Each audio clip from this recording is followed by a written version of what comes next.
morning students. In today's class we will study about the principles or postulates or laws of inheritance. Okay, we all know that Mendel conducted monohybrid experiments using garden pea plants. He crossed a tall plant with a dwarf plant. Ultimately he got the ratio as 3:1, that is phenotypic ratio, and the genotypic ratio as 1:2:1. Okay, and we have also seen that in the experiment conducted by Mendel, in the F1 generation, all the plants were tall, all the hybrid plants were tall, and in the F2 generation, there was a mixture of tall as well as dwarf plants. Okay, based on the observation made on this monohybrid cross, Mendel proposed certain laws which we call as laws of inheritance. Okay, based on the observation made on the monohybrid cross, Mendel proposed certain laws. Especially, he explained two concepts. Okay, we generally call them as laws of inheritance. Okay, because it explains how the characters are inherited from a parent to the offspring. We call them as laws of inheritance. We can also call them as principles of inheritance or postulates of inheritance.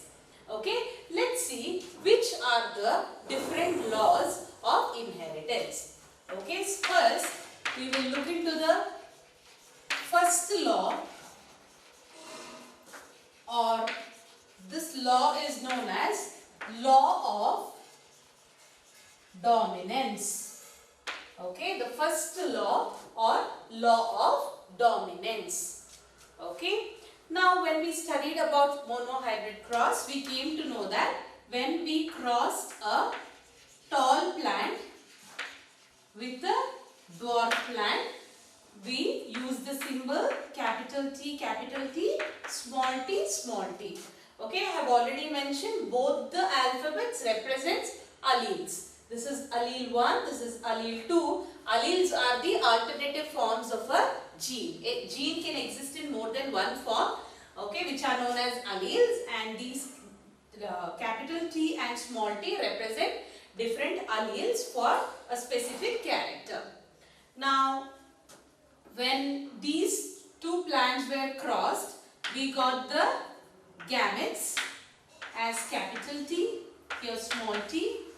Okay, because we have two similar alphabets, so we will get only one type of gametes. Here also, both the alleles are same, so we will get only one type of gamete, that is with allele small t. When we get the F1 generation, all the plants will be tall, right? Now, according to the observation made on this particular concept, Mendel explained certain concepts which is generally represented as first law or law of dominance. What are those concepts? What are the points involved in that particular concept? The first point is that in law of dominance, characters are controlled by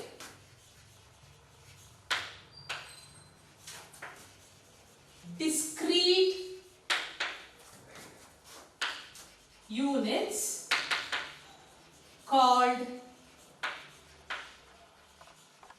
factors. Okay, in any organism, the characters are controlled by discrete units, certain specific units called factors.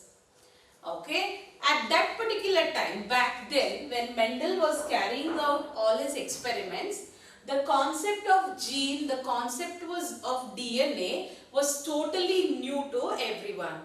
So, the term gene was not coined at that particular time. So, Mendel used this term factors in order to explain how characters are transferred from one generation to another generation. Here, in the parental generation, the character was tallness and dwarfness. The character of tallness was transferred to the next generation. Okay, how these characters are transferred? Through something, right? This is the parental generation. This is the F1 generation. If the parental generation is sending some characters to the F1 generation, then it should be through the gametes. Okay, and what are the gametes carrying? Gametes are carrying something known as factors. Okay, these gametes are carrying something known as factors to the next generation from the parental generation. Okay, and the second point was factors always occur in pair. Okay, you have seen it here. Okay, we are talking about factors. Factors are nothing but genes. That's what we call these factors nowadays. Okay, the factors are now called as genes. Okay, so according to Mendel, characters are controlled by something known as genes, which he called factors. Factors always occur in pair. We know, I have already explained, always one gene exists in two alternative forms in a person's body. Right? So, this is the gene for tallness. It exists in two alternative forms. Right? Capital T, capital T. So, it exists in two alternative forms. Here also you can see allele 1, allele 2. They are the alternative forms of factors or genes. Okay? Always they occur in pair. See here there is a pair. Here also there is a pair. Here also there is a pair. For every character controlled by a gene in our body, we have two alleles. Okay, we always have two alleles in our body for every character. Okay, and that's what he meant. Factors always occur in pair like this. Okay, then in a dissimilar pair of factors,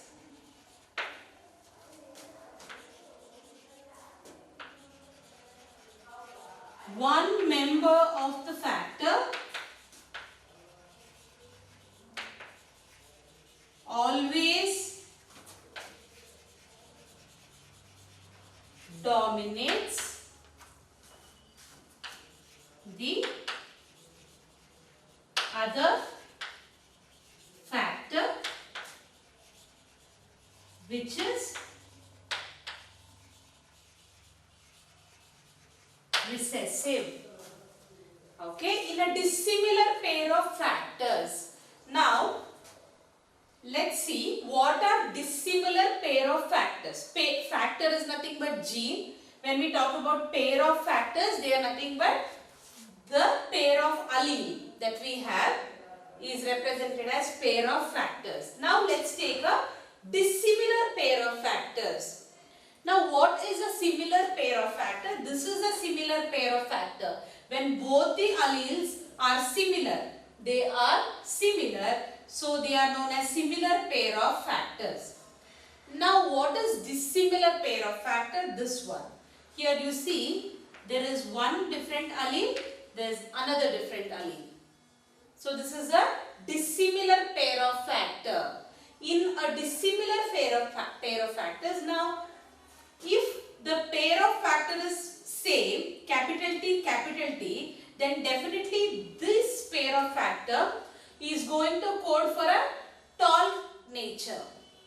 If this is a dissimilar pair of small t and small t alleles, then this particular pair of factor is going to code for a character which is dwarfness.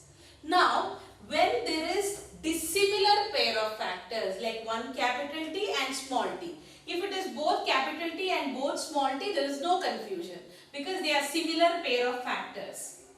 In this type of factor, when it is dissimilar, one allele, okay, that's what they have mentioned, one member of the factor. Okay, now we know that it's not one member of the factor, it's one allele. Okay, let's talk about according to the the principle given by Mendel. One member in both the in a pair of factor, one member always dominates, the other member is recessive. Okay, now which member is dominant? That member will express its character.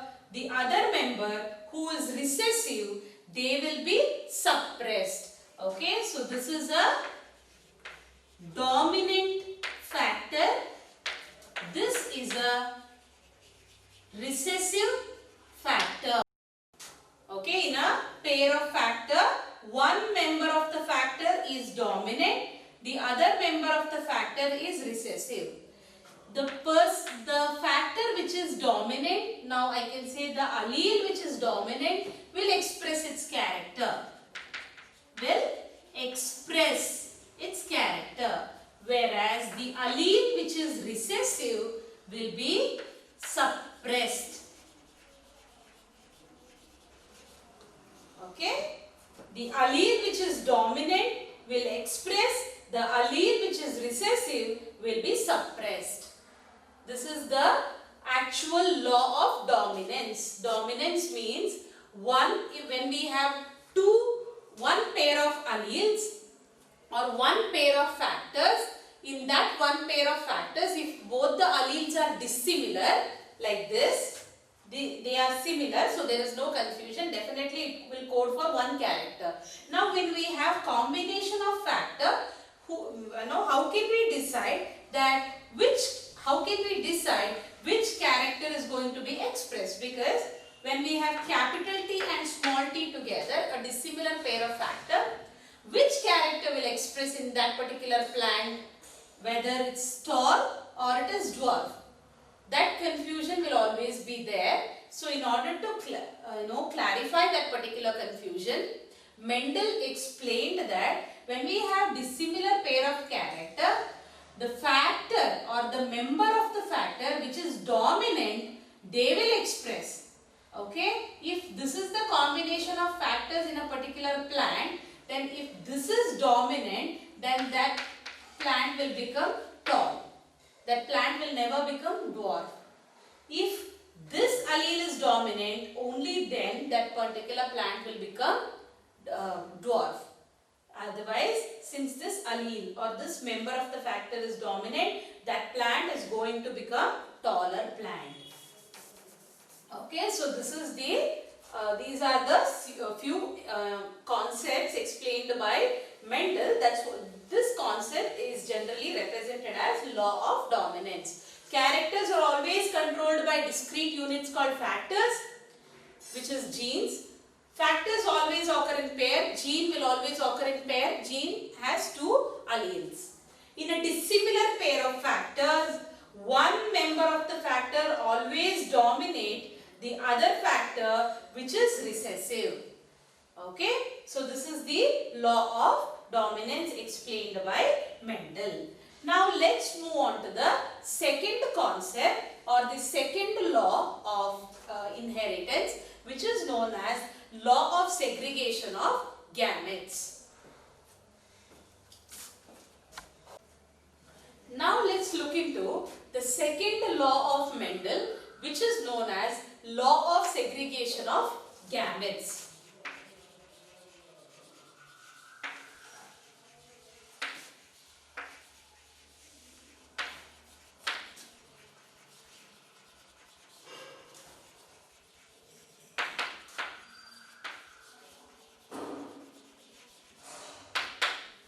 Now, second law or law of segregation of gametes. Now, this law is actually considered as Mendel's first law.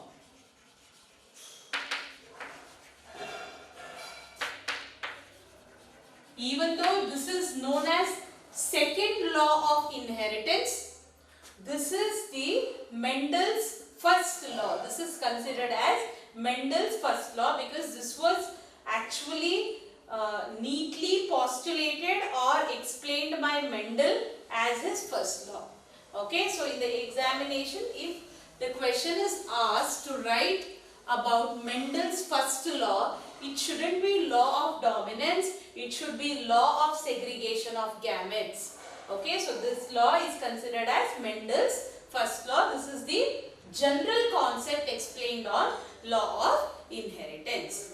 Now, what does Mendel's first law or law of segregation of gametes explain? It states that whenever a pair of factors for a character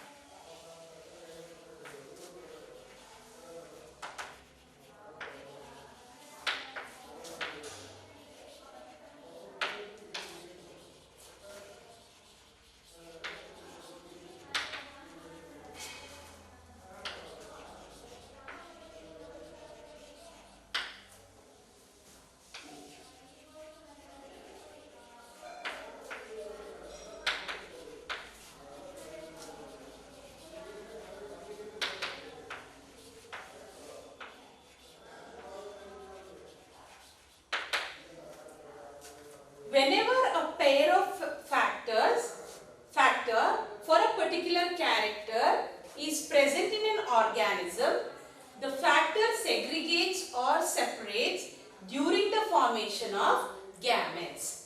Okay, now this can be simply, it can be explained in a very simple way with the help of monohybrid cross. Now, in monohybrid cross, we have seen that we had a parental generation, tall plant crossed with a dwarf plant.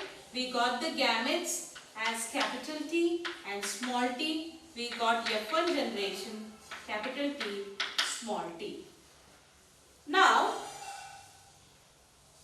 in the next step in monohybrid cross, we actually self-pollination was done where a hybrid tall plant was crossed with another hybrid tall plant, right? We have seen this. A hybrid tall plant was crossed with another hybrid tall plant.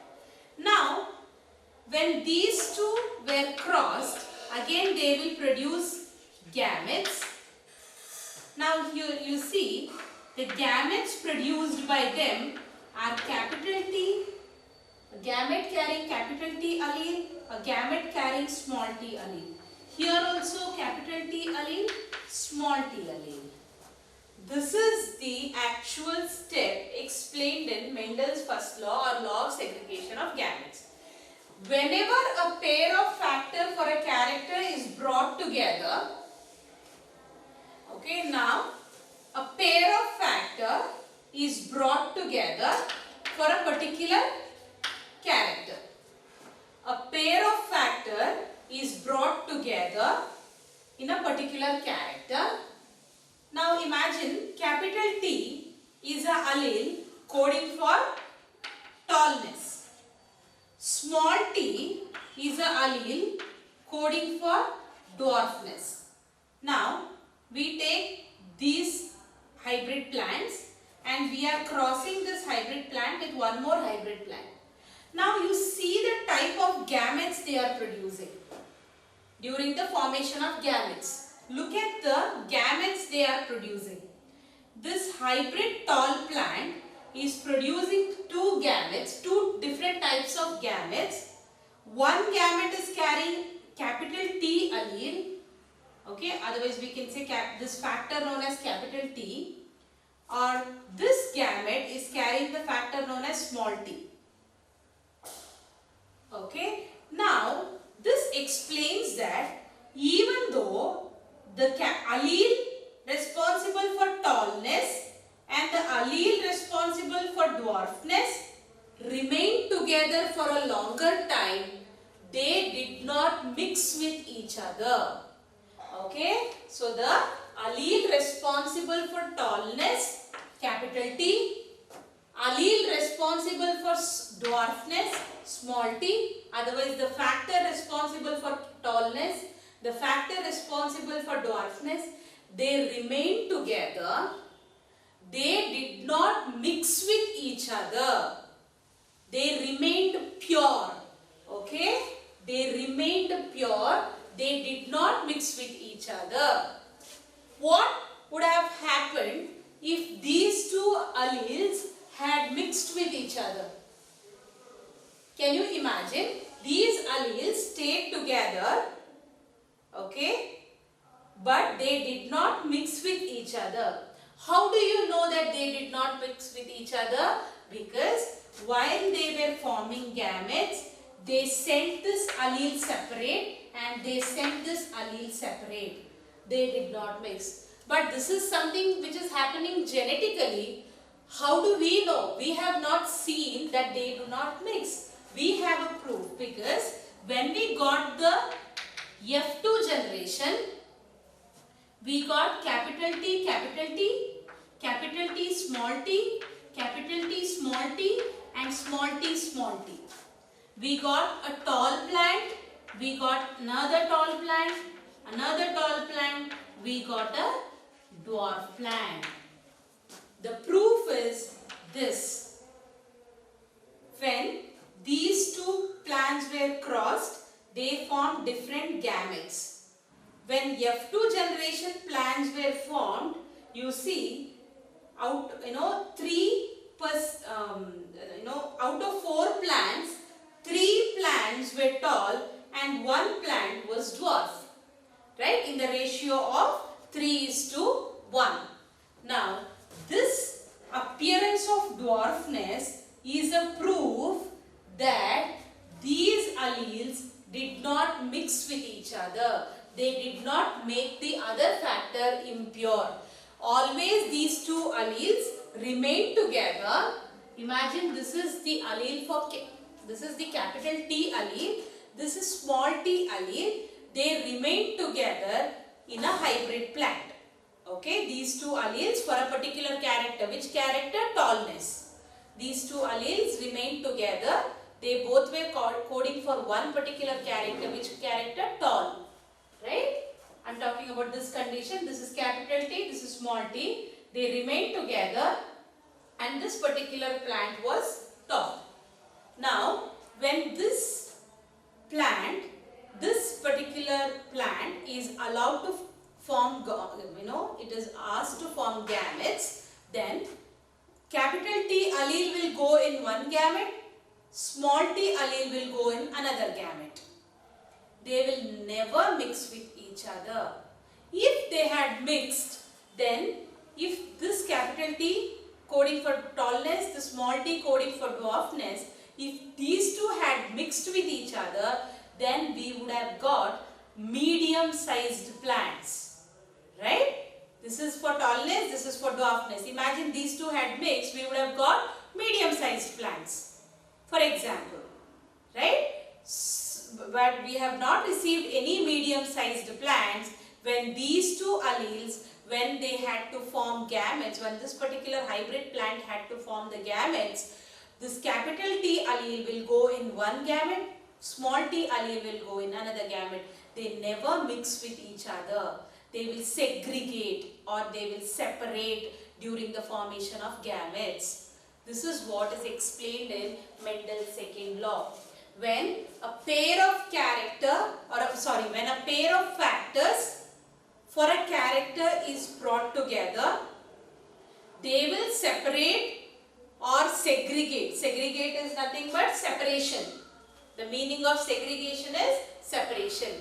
When a pair of factors for a character, that is tallness, is brought together in a hybrid, okay, we will say character, we will write is brought together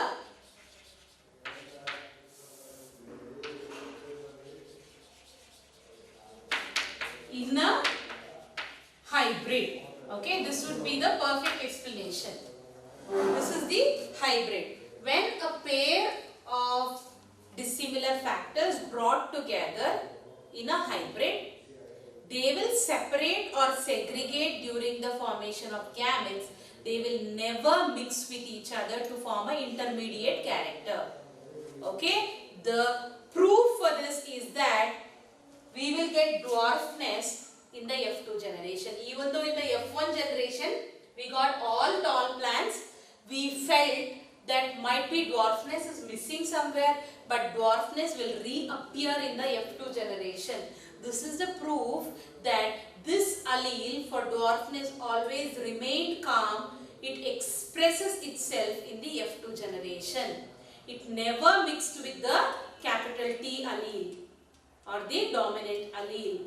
Both of them, they will remain together. They will never make the other one impure. They will remain pure and they will separate when the time comes. Okay, this is law of segregation of gametes. Since these two alleles, they remain together, still they remain pure, they do not mix with each other. This law is also known as law of purity of gametes.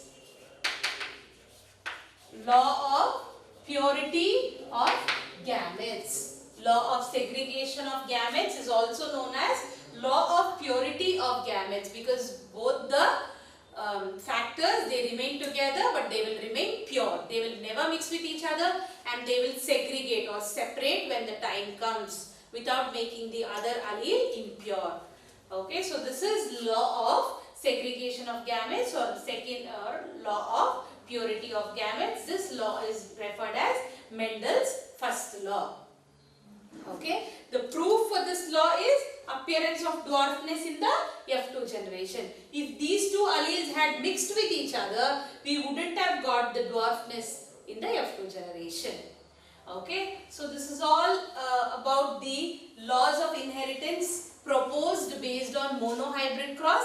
We have to study about certain other laws of inheritance that is based on dihybrid cross. Before that, we will look into another simple concept known as Punnett square. Punnett square is a small square developed by this British geneticist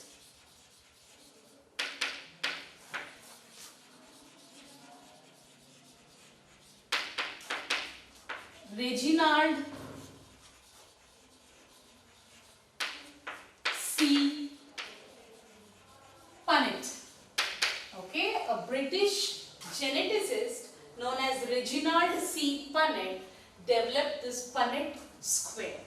Okay, what is a Punnett square? Since Mendel was doing a lot of crossing experiments, hybridization experiments, it was very important to record each and every information in an accurate manner without any mistake. So, Punnett square developed by Reginald C. Punnett helped this process of keeping the data accurate. Okay, and to avoid any mistakes, we can use the Punnett square easily. How is it, what is a Punnett square? It's a simple square used for crossing experiments. Okay, now this is what a Punnett square will appear like for a monohybrid cross.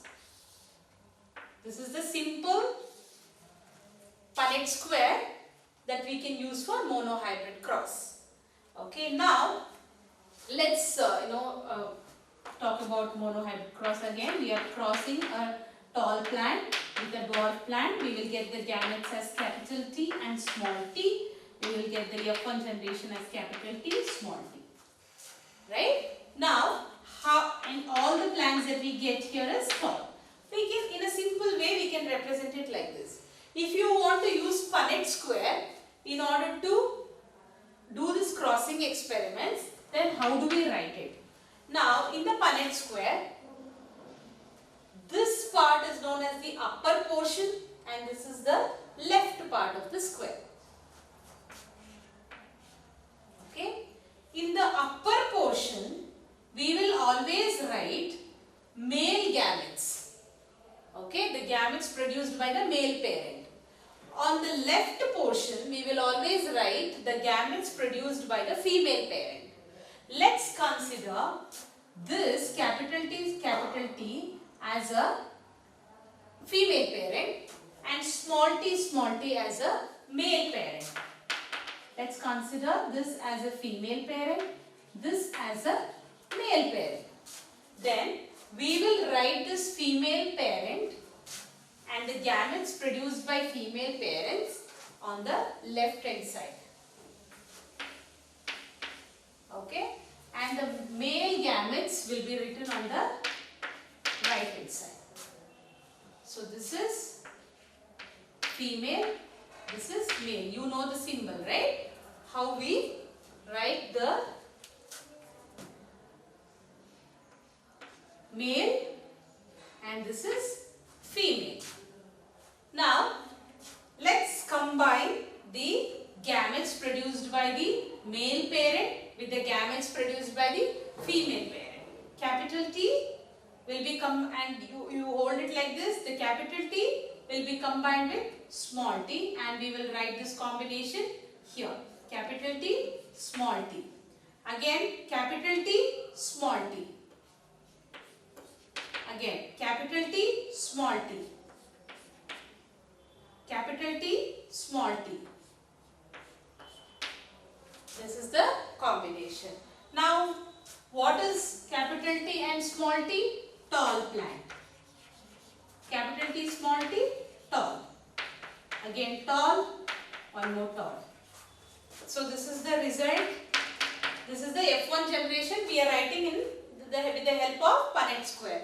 So here also you can see in the F1 generation all the plants are tall. Similar way, and what is the combination? Capital T, small t in the same here.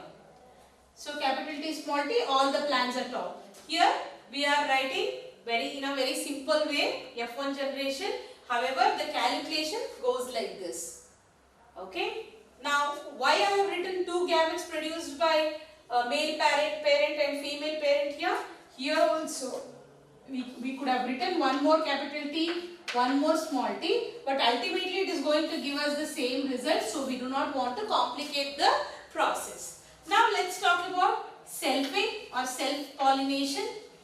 We will cross a hybrid tall plant with another hybrid tall plant.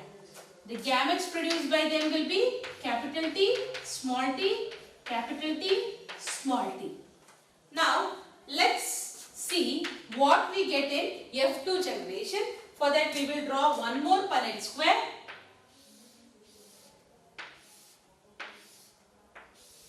This is representing F2 generation, this generation. Okay, since we are considering this as female parent, we will consider as female parent, this we will consider as male parent. Then we will write the gametes. Capital T, small t. The gametes produced by female parent, this is female parent, so we will have to write this on the left hand side. Capital T, small t, right? Capital T, small t. And the gametes produced by male parent, capital T, small t. Again, it's the same, capital T, small t. This is the male parent, this is the female parent on the left hand side. Now let's write the combination. Capital T, this is the combination. Capital T, small t, this is the combination. Capital T, small t. Okay, you can write both the ways, but this is very easy to note, right? Capital small t, capital T. Again, the combination will be capital T, small t. Small t, small t. So this will be the combination. Now what is capital T, capital T? It is a tall plant. What is capital T, small t? Again it is a tall plant. Capital T, small t? Again it's a tall plant. What is small t, small t? Dwarf plant. Now this is the result that we got at the end of F2 generation, right? Capital T is to capital, small t is to small t. How many capital T? 1. How many capital T, small t is 2.